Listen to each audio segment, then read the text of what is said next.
Hey guys, this is Hector from the Insert Name FC podcast here to tell you guys about Canadips. It is a great tasting, superior alternative to traditional dip using CBD in a way that is radical, enjoyable, and effective. It comes in 5 core flavors: wintergreen, mint, citrus, mango, and American spice. Canadips CBD is the new evolution in dip, allowing guys to enjoy great, long-lasting taste without the downsides. If you guys want to go ahead and try them out, use the code BELLYUP20 at CanadipsCBD.com. Once again, BELLYUP20 at CanadipsCBD.com, and you'll get yourself 20% off your purchase. Thank you again for Canadips for being a great partner of Belly Up Sports. Paxton Aaronson, he makes a big move to the Colorado Rapids. So just so you guys know, Paxton Aaronson is the little brother of Brendan Aaronson, who currently plays at Leeds United. Both these brothers came out of Philadelphia Union's academy.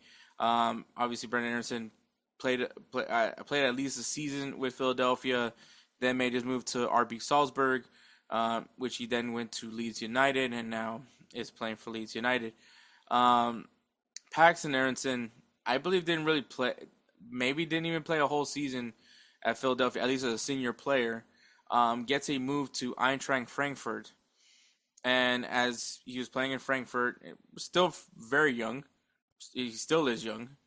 And he goes to Frankfurt, can't really break through the first team. So he gets sent on loan to the Eredivisie to Vitesse. In that season, I don't really know how well he performed there, but comes back still once again. Maybe not ready yet to play for Frankfurt, which I would say Frankfurt's in a Bundesliga sense is a formidable club, and so still can't break through the first team. So he gets in on loan again. This back to the Eredivisie, but this time is playing for Utrecht, and that season he actually has a standout year. As a matter of fact, he wins the award for the best young. He wins the award for Young Player of the Year for the Eredivisie, which, I mean, if you know anything about Eredivisie, they definitely know how to develop players. It is a good stepping stone league for guys that are ready to take the next level. Obviously, clubs like Ajax, PSV, Feyenoord are some of the names that the clubs that you think of right away right now with the Eredivisie. And so for a guy like Paxton Aaronson to be able to be a standout in the Eredivisie, once again, a very commendable league, especially when it comes to youth development.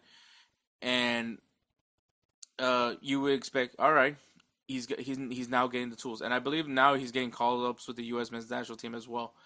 So you're like, all right, things are kind of clicking for him. Maybe now he's ready to go to Frankfurt, and if not obviously and compete for a starting role, maybe coming off the bench role, at least right now. I think once again, if you're seeing the progression, you're seeing that he's improving. No, that's not happening. It doesn't even happen to stay at Frankfurt because the Colorado Rapids go in and put in a club record signing. I don't remember the number off the top of my head, but he joins the Colorado Rapids, obviously as a DP. If you guys don't know what a DP is, not that you nasties, a designated player. So if you guys don't know, MLS, they allow to have 3 designated players on your club's roster, which those players are basically not counted towards the salary cap. So these guys usually get paid a pretty substantial amount of money to be on the club. And normally these are the guys that are going to be your best players. And obviously Colorado was looking for a new 10, a new designated player, because they shipped out Jordi Mihalovic over to Toronto FC. For what? I have no idea. But they did. Now, Jordi Mihalovic kind of has some similarities to that of Paxton Aaronson, which went to go test himself at Europe. I believe it was AZ Alkmaar, which is Eredivisie as well. Just couldn't really find the form, couldn't find himself with the club, couldn't really put himself in a position with the club. So he comes back to Colorado, essentially to get a bounce back. And now he's on to Toronto FC. The only thing that's different, obviously, is that Paxton Aaronson's coming off of a good year in the Eredivisie, and I think that that's where the conflict now comes, is the fact that you know you're hitting the marks of progression, right? As a young player, as a young American player. I don't like emphasizing that, but you kind of have to emphasize it on it for this aspect, because you want to see play. Especially if you're a U.S. men's national team supporter, you want to see these guys excel in Europe. Okay, I don't want to say excel, but perform in Europe. You want to see them doing well. You want to see them testing themselves, competing. Putting themselves out of their comfort zones to showcase that they are a quality player and they could compete amongst the ranks of Europe. Um, if Frankfurt wasn't going to be an ideal spot for him, I would have loved to seen him make a move, maybe to like a mid-table side, maybe a mid-table side in Italy, maybe in the Premier League, maybe in La Liga, preferably La Liga, just so we can see more improvement on his technical ability. Um, that's what you want to see, right? The progression, right? And I don't want this turning into a jabbing session of the MLS, but I just don't right now. I just don't see the MLS as a place where, especially in a World Cup year, Paxton Aaronson has ambitions to try to make the World Cup roster, at least be as a fringe player, and you're going into the MLS. Your season's not going to start till so you're going to finish out the season. Obviously, it's September. I think September, October is usually where the season wraps up in MLS, and then you got playoffs. And then playoffs finishes like a little bit into December. You take a break, and then you don't start the season until March. And so that's like the kind of the tough part for me right now, because you need to be playing, and especially in that final couple months before the World Cup starts, you need to be playing. You need to get yourself be in the best condition possible to compete in the World Cup. And I think that that's my concern. I need him to be in that as if following the European calendar, because the big issue right now is that the MLS isn't following the European calendar right now. I know there's talks that they're going to move on to a European calendar.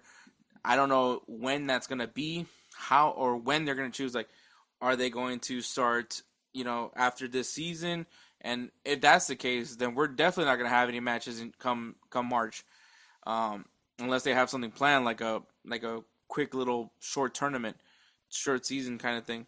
But so that's the scenario that MLS is in. I do believe they're going. I don't really know. You can't tell me.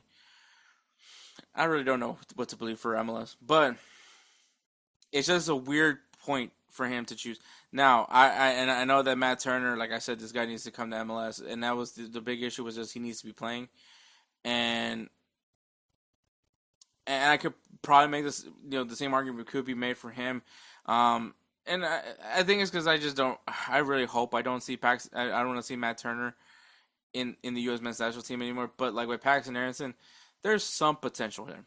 I think that there's some upside. I think he brings a certain thing to the game, and I think with improving on his technical ability, he could be pretty well. Now, Colorado is in a playoff push right now. They're at least poised to be in the playoffs. They're kind of a weird team. Does Paxton Aaronson solve that for me? Maybe. I mean, I don't think it changes too much for Jordi Mihalovic versus him as far as what Jordi Mihalovic was doing for Colorado. Maybe not so much this season. I really haven't really been tracking Colorado, because Colorado's just a team that I have absolutely no interest in. I'll watch them when I watch them, but they're a weird team. They're a weird team to me. But I know Colorado, like I said, they are in a playoff push. I don't know if he played yesterday, but they did lose 3-0 to the LA Galaxy, which not a very good LA Galaxy, by the way. I just wanted to mention that.